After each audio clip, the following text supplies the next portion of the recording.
செம்மையா மொறு மொறுன்னு சோள முறுக்கு தான் நம்ம பாட்டி இன்னைக்கு செஞ்சுருக்காங்க. வாங்க வீடியோக்குள்ளே போய் சோள முறுக்கு செய்வது எப்படின்னு பார்க்கலாம்.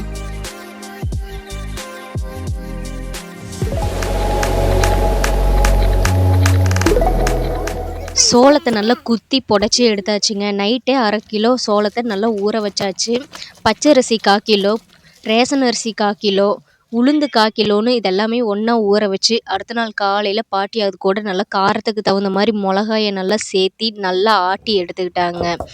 இங்கே பார்த்தீங்களா என்ன கலரில் இருக்குன்னு. இதுக்கப்புறம் இன்னும் எக்ஸ்ட்ரா இருந்ததையும் சேர்த்தி நல்லா ஆட்டி எடுத்துக்கலாங்க. 2 காணமாக போட்டு பாட்டி ஆட்டியிருக்கிறாங்க.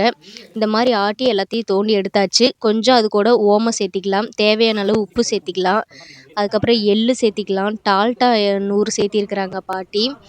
பொட்டுக்கடலை 1/4 கிலோ நல்லா மிக்சியில் அரைச்சி பவுட்ரு பண்ணி பாட்டி எடுத்துருக்காங்க. அதையும் நம்ம சேர்த்திக்கலாம். கூடவே கொஞ்சம் சோடா உப்பு சேர்த்திக்கலாங்க. இதெல்லாம் நல்லா சேர்த்தி நல்லா அந்த மாவை நல்லா பிணைஞ்சு எடுத்துடணுங்க.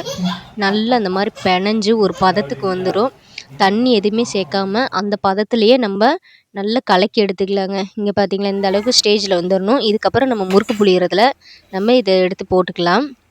எண்ணெயை நல்லா காய வச்சுக்கலாங்க. இந்த மாதிரி முறுக்கு புளியில் நம்ம எல்லாம் போட்டு ரெடி பண்ணி வச்சுக்கலாம். ஒரு 2 கரண்டியில் இந்த மாதிரி அழகாக நம்ம முறுக்கை சுற்றி விட்டுக்கலாங்க. சில பேரில் வந்து அப்படியே எண்ணெய்க்குள்ளேயே நல்லா சுற்றி விடுவாங்க, அதுவும் நல்லாயிருக்கும். நான் இந்த மாதிரி ட்ரை பண்ணலான்னு இந்த மாதிரி ட்ரை பண்ணி பார்த்தோம். நமக்கு எப்படி சௌகரியமோ அந்த மாதிரி நம்ம முறுக்கு நம்ம சேர்த்திக்கலாங்க. ஆனால் சோள முறுக்கு உண்மையாலுமே சொல்லக்கூடாது, செம்ம டேஸ்ட்டாகவும் நல்லா மொறு மொறுன்னு இருக்குது. குட்டீஸுங்க எல்லாமே லீவ் விட்டுட்டாங்கன்னா ஏதாவது சாப்பிட்ணுன்னு கேட்பாங்க, ஸ்நாக்ஸ் ஏதாவது.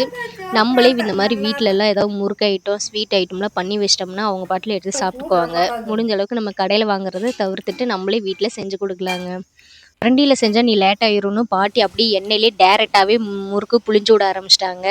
பாருங்கள் நல்லாவே வந்திருக்குது அது முறுக்கு. நல்லா மொறு மொறுன்னு செம்ம டேஸ்ட்டில் இருந்தது. யாருமே இன்ன வரைக்கும் சோள முறுக்கு ட்ரை பண்ணாமல் இருந்தீங்கன்னா ஒரு தடவை ட்ரை பண்ணி பாருங்கள்.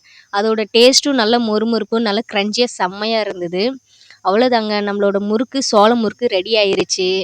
இதுக்கப்புறம் நம்ம எல்லாத்தையுமே சுட்டு சுட்டு ஒரு டப்பாவில் சேர்த்திடலாம். ஒரு குண்டா நிறைய நம்ம சேர்த்தி எடுத்துக்கலாம். அவ்வளோதான், நம்ம வந்து முறுக்கெல்லாம் சுட்டு எடுத்தாச்சுங்க. பார்த்தீங்களா சோள முறுக்கு எப்படி இருக்குதுன்னு. நல்லா பார்க்குறக்கே நல்லா இருக்குது, சாப்பிட்றதுக்கும் செம்ம டேஸ்ட்டாக இருந்தது. என்னோடய வீடியோ உங்களுக்கு பிடிச்சிருந்துச்சுன்னா சப்ஸ்கிரைப் பண்ணுங்கள், ஷேர் பண்ணுங்கள், லைக் பண்ணுங்கள். நன்றி, வணக்கம்.